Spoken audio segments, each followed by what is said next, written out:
Welcome back to the Fixed Ops Roundtable.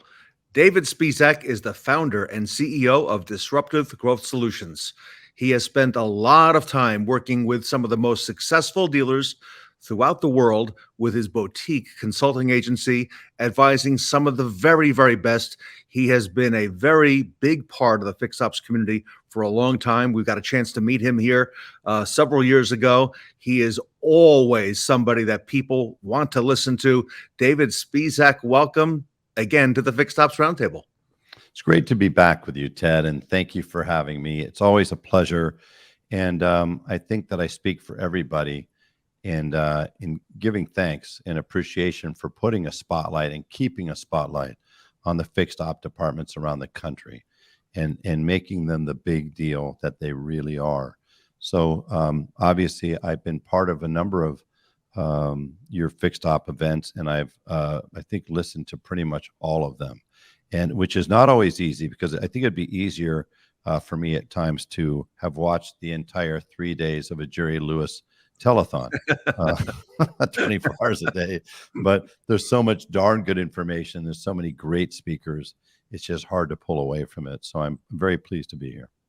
David, you brought to light so much information back in the early days, 2.5 or so years ago.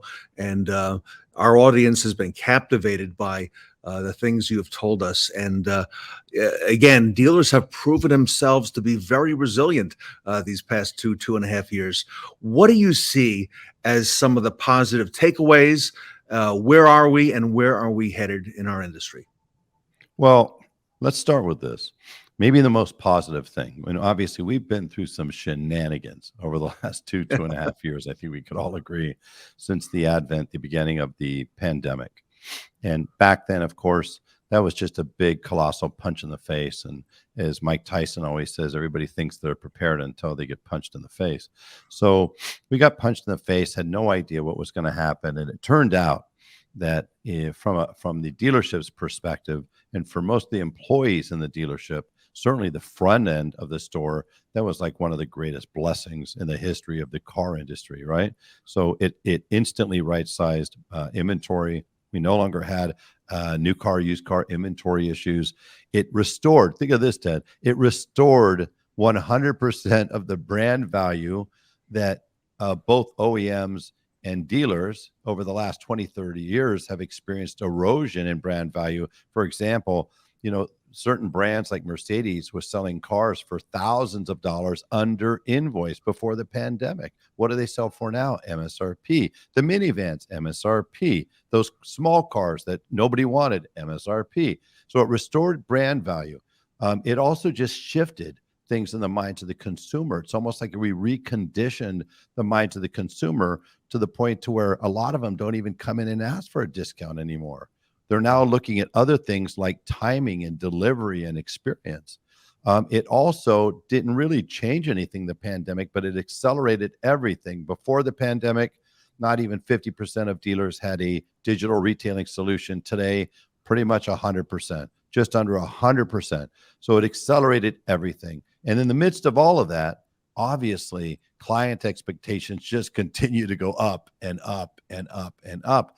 And that has been fueled by a lot of things, not the least of which that when everybody was in lockdown, whether they were working from home or staying home more, what did they do? Instacart, Amazon, Grubhub, Uber Eats, everything came to them. It was simple, fast, and easy. So as people started to come out of that, and we saw a clear signal that people wanted to get back into the showrooms, despite the fact that they think that the process takes too long, they came back to the showroom in droves.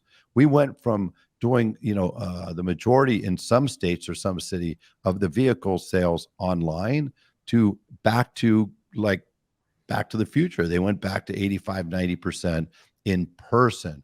So even though they dreaded some of that experience, they hated the time that it took, they came back.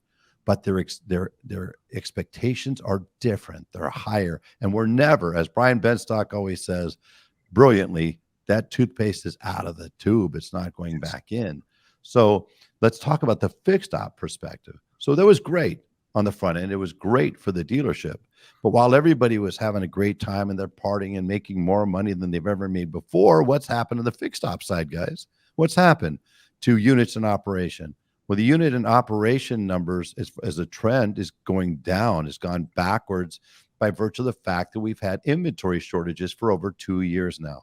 Second thing, as a result, if you sell fewer cars, of course you get fewer trade-ins, but what else happens? Your warranty tickets go down. So in almost every dealership across the country, they experienced a decline in warranty tickets. What else? Well, we had fewer trades, less recon, internals went down. So now I'm a parts or service or fixed op manager, and now I'm tasked all of a sudden with figuring out how to reassess, rethink, and reinvent my department so I can offset, mitigate the reality of what's going on in the world. Hey, I want to join the party too. So they've had to rethink and reinvent. I've seen some dealers literally double, Ted, the dollars, the gross per technician. I've seen dealers that have been able to spend more focus, more time, more energy, more training, and more money in marketing and improve their ROs. But what I've consistently seen, again, the power, not only are dealers resilient, but the managers, the people inside the dealership are resilient. And so the fixed op managers across the country collectively, and some obviously to a higher degree than others, they're figuring out how to get more blood out of that proverbial turnip, right? So I've seen what I measure, for example, is if my RO count is off 10%, then by rights, my hours should be off 10% and my gross should be off 10%. Well, interestingly, I'm seeing all of a sudden a disparity, and it's a positive disparity. And I hope that everybody across the country in our great fixed op departments are getting the credit they deserve here, because I'm seeing stores where the RO count maybe is up 5%, but the hours are up 15 or 20%. Well, how'd that happen? Hours per RO went up. I'm seeing that the hours were up, 15%, but the gross is up 20. Well, how'd that happen? Margin went up. So I'm seeing people raise their ELR. Many stores across the country, by the way, I've been talking about this for a long time. But when's the last time, everybody, you had a customer that came to your store and said, hey, I need a brake job. I need an alignment, right? I need new tires. Hey, how much per hour is that? What's the hourly rate on a brake job? They don't do that.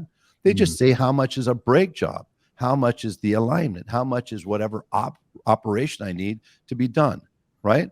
So what's happening is we're seeing more stores, and this is brilliant, raising their door rate, not incrementally, but significantly. By the way, please, everybody, please don't forget this.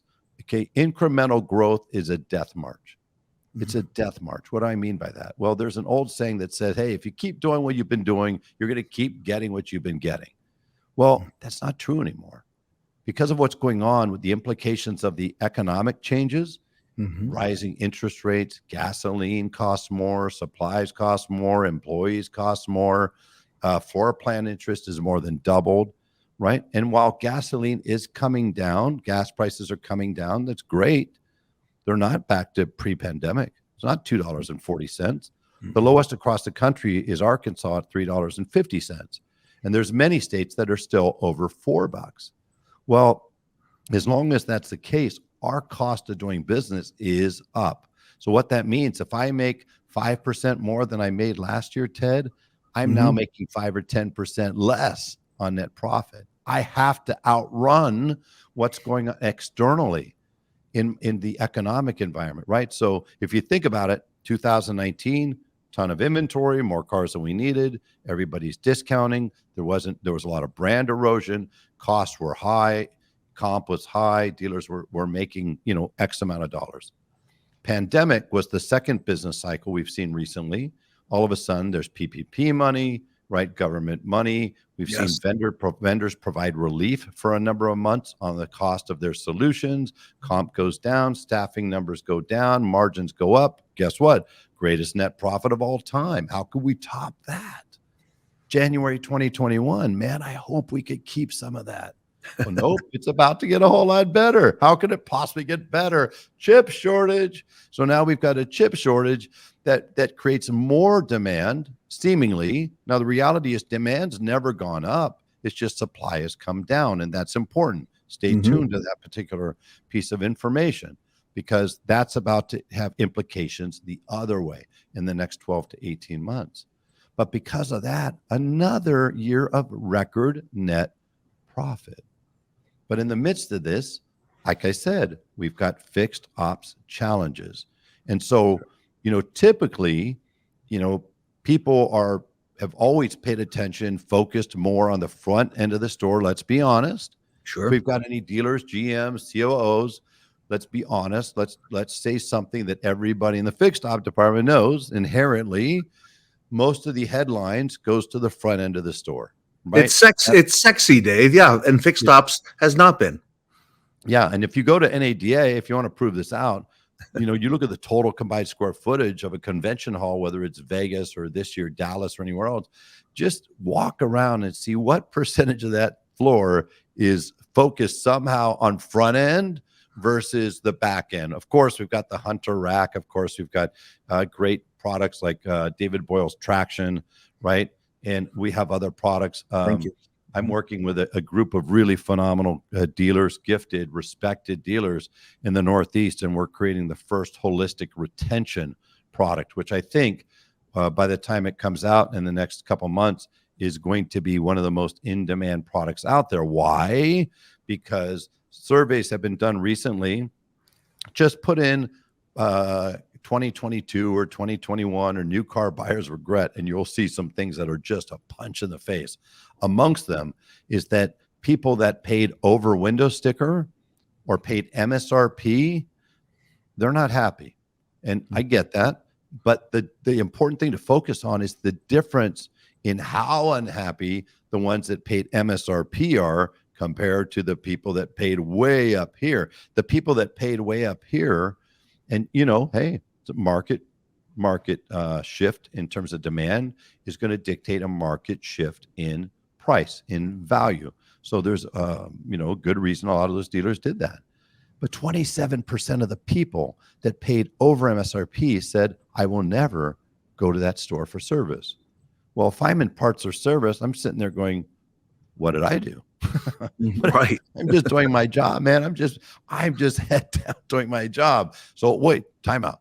I had the reduction in warranty ROs. I had the reduction in internal ROs. I get it. That's life. That happens. And we're figuring it out.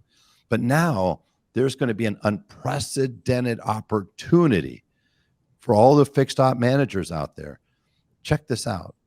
I will predict, in fact, I will assert that between now and 2030 and beyond, the spotlight on the fixed op department is going to go up. The level of importance, the role it plays, the contribution to net profit is going to go way up. And my assertion is supported by a very well-known, I believe, company called McKinsey, one of the biggest, most respected consulting firms on earth, did some significant research, and they agree with that assertion. That everything, parts, service, tires, repairs, accessories is going to grow in terms of the market, in terms of the size, but it's also going to grow in terms of its contribution to the bottom line. And if you look at new cars, used cars, F&I, and everything else, it's in the opposite lower quadrant. It's fully expected to diminish or decline in terms of its contribution. Will it still be important? Of course it will, but it's going to diminish. So this is an unprecedented opportunity, everybody, to have the spotlight on fixed ops as it should be. Let's talk about EVs. I've never heard so much talk in my life about autonomous, connected cars, EVs, agency model, all these things that can be transformative. And we're not even talking about external disruption, which is not going to stop. But here's the reality. We've lost 80% of our sales, parts and service business to independents. We know that. Guess what? Revenge of the fixed op department is coming. Write it down. Why? Well, how many of those independents are going to have the capital, are going to have the ability, are going to have the knowledge, the training, the experience, or access to specialized equipment to work on the onslaught of EVs that are coming out, right? So because of that, we're going to have an opportunity to get a lot of those customers back. And something tells me, Ted, if one of my customers owns an EV, like a Ford Yes. F-150 Lightning or an Yes. Mustang or a Taycan, if they own those cars, they're coming back to me. But that's not all. If they own a second Porsche or Ford product or Rover product or Toyota product, I'm going to get those back too, because the relationship is going to be with me. And that's a big deal. Doesn't matter whether it's an EV car, an autonomous car, they still are going to get in car crashes. They're still going to have maintenance. They're still going to have details that need to be done. They still need tires. And for anybody out there who's been hearing overtures, notions that somehow our dollars per EV, hours per RV are going to be lower, go to a part of the world where they've had a bigger percentage of EVs, up in the Netherlands area, and you'll find a different story going on. Not only that, the reality is if you go to, in fact, I challenge every single person who is part of a fixed ops operation in a franchise store, or if you're from the front end or the executive team, please, in the next 30 days, right? We're in the midst of September. We're barreling towards the end of the year. Go to a Tesla dealership. It's bombed. It's packed. It's the worst service experience you could ever imagine in your life. I know for a fact. My wife traded in her ICE vehicle, Really? much to my chagrin, for a Tesla X. Wow. And while the front end part of the experience was pretty nice, it was different, simple, fast, easy, transparent, great. The service part of it has been absolutely a disaster. You can't even call a service manager. If you have a problem, if you're one of your customers has a problem, they can call you. They can set up an appointment. They can meet with you. It's like dealing with the Wizard of Oz behind a curtain. They won't come out from behind the curtain. Wow. You can't get an estimate on anything. There's terrible communication. I can't get in there for weeks at a time. It's the most frustrating service experience I've had in my 40 years of owning cars. So listen, we've got a superior client experience when it comes to the back end, and that's a key to retention. And speaking of retention has never been more important. Brand loyalty was just at a Google meeting. There's just a very small Google meeting, first live event in almost 3 years. Brand loyalty is the lowest it's been in about 10 years. Well, who's going to build that brand loyalty back? Hello. Let me introduce myself. I'm the fixed operations department. I'll take care of that. I'll put on my cape. We know what to do. We know how to take care of clients. We know how to take care of them when they're happy. We know how to take care of them when they're not happy. So I think that it's a matter of not, hey, things are going to get better, things are going to get worse, things are good, things are bad. No, it's either things are the way they are now or they're going to be different.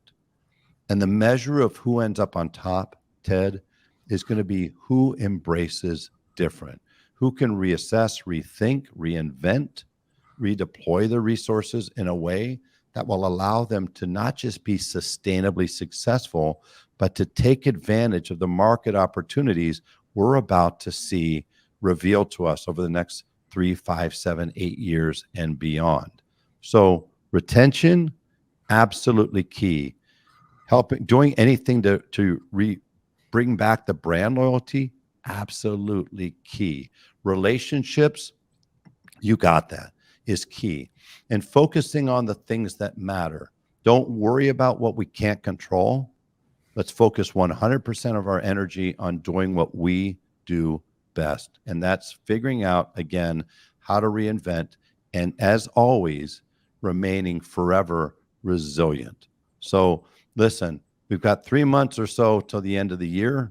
It's going to be the holidays before any of us knew it hit us. And when you wake up into January 2023, I promise you, the spotlight is going to get brighter. Your attention is going to get greater to your department. And the people in the front end are going to become more and more and more interested, engaged, and forever supportive of what you're doing back there. Why? Because it matters. So I appreciate you having me on. Like I said, I look forward to coming back and being able to show everybody our Retention 360 product. We're going to start Yes. to beta that. If a dealership out there is interested in being a free beta out there, and if they're on Dealer Track, Automate, or CDK, feel free to hit me up. As always, you could find me on LinkedIn, and if you ever see my post or my videos that I post, you could Your tell videos. 10 Yeah. years later, I'm just as passionate as ever about this business. I don't think there's ever been a better time to be in this business. So hope that we all stay connected. Feel free, anybody and everybody, to reach out. I'm always happy to help. I love the car business. I love the Fixed Op Conference, and I thank you for having me here. David Spisak, everybody, known for thinking different.